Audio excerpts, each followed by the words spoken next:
Was it a good weekend to be at Tennessee ball this weekend?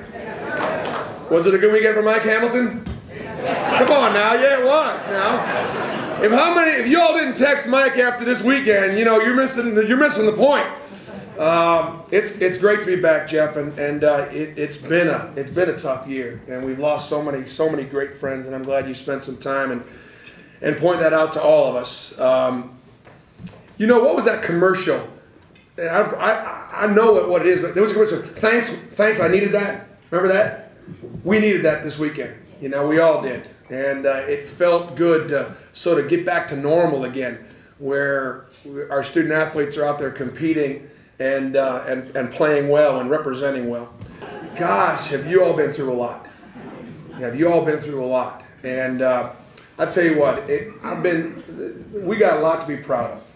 And one of the things that is, and you hear this all the time, but please don't ever get tired of hearing this. Our fans and the passion of all nation is the great separator. It's the one thing that separates us. It's why Pat Summitt has got the greatest women's basketball program in the country. In addition to her greatness and her expertise, you made following women's basketball and women's athletics fashionable. Long before UConn ever or USC ever did anything on that side. Y'all did that. And for this season, having had 3 coaches in 3 years and having had all that turnover, and you know, you give your all for Tennessee, and then you get your heart stomped on, and then you do it again and you get it stomped on, and how much can you take? How about our crowds this year for football? We were not an SEC championship caliber team, but our fans showed up as SEC champions. And I know I speak for Coach Dooley when I tell you how much he appreciates it and how much those kids appreciate it. And you know what? Anybody can sail the ship when the seas are calm and the winds are favorable. And it's when it starts to blow and it starts to get choppy, that's when you need all hands on deck. Our fans have stayed right with this football program, have been all hands on deck. And our kids focused on the process, not the end result, and bought in at a time when it was difficult to buy in, because it's easy to buy in when you're winning. It's hard to buy in when you're not. And I don't know that I've been impressed with the coaching staff as much as I've been impressed with Derek and his coaching staff for keeping those kids focused and believing in one another and improving throughout the season. And but our fans made all the difference in the world. Last year when we had our roster adjustment, I like to call it, back in January. Wasn't that a nice way for saying I had to kick my best player off the team and suspend 3 others? My roster adjustment. And when we were heading into our games against Charlotte and Kansas, and Auburn and Ole Miss, and on the road at Alabama, and at the time all I thought I had heading into that Charlotte game was 6 scholarship players and 3 walk-ons, and wasn't sure whether or not we were going to be able to compete, I was wrong about that being all I had. Because when we walked into that arena, there were 20-something thousand Tennessee fans that said, "We're here, we got your back, and let's see if this now can be a good team." And for that and many other reasons, that team battled and fought and understood their roles and bought in and focused on that process. And we were able to beat the #1 team in the country, the #2 team in the country, the #5 team in the country on the way to our first trip to the Elite Eight. And it was a team effort, there's no doubt. And again, you're not losing the faith had everything to do, I think, with what took place.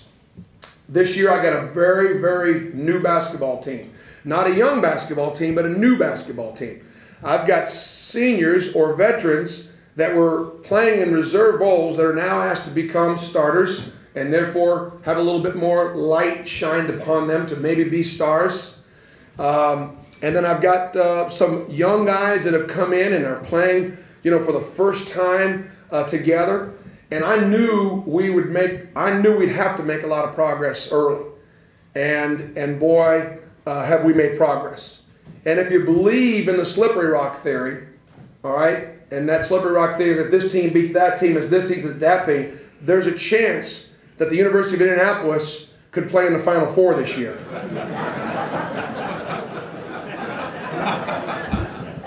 But I tell you what, it is amazing, you know, what the mindset is about being excited about playing. Fortunately or unfortunately, the system of basketball that we have does not work very well unless our kids have got tremendous passion and a tremendous intensity and tremendous focus. And the reason why we've sort of developed a system of basketball that will be successful if you put that out there is because I think that's something you could control. You can't control necessarily where the ball is going to go in the basket, how many turnovers you may have against a different opponent, or if this opponent does that or that opponent does. Okay, but you can control your effort, and you can control your intensity. And if we do that, what we do is pretty good. And obviously, you know, that was on stage at Madison Square Garden, and we're excited about that win. It was a great program win. But I promise you, you know, we've got to put that behind us, and put that behind us in a hurry. If we'd have lost that tournament and not play well against a really good VCU team, which beat UCLA the next night, or Villanova, I would have come in here and said, hey, it's early. We got a long way to go. And guess what? It's early, and we got a long way to go. But it's nice to see the guys really work hard to come together. It's nice to see us go and play a physical, tough, hard-nosed brand of basketball. And obviously the great compliments that came out of the Villanova program, a great program with great coaching and great student athletes that said, we ain't been guarded like that in a long, long time.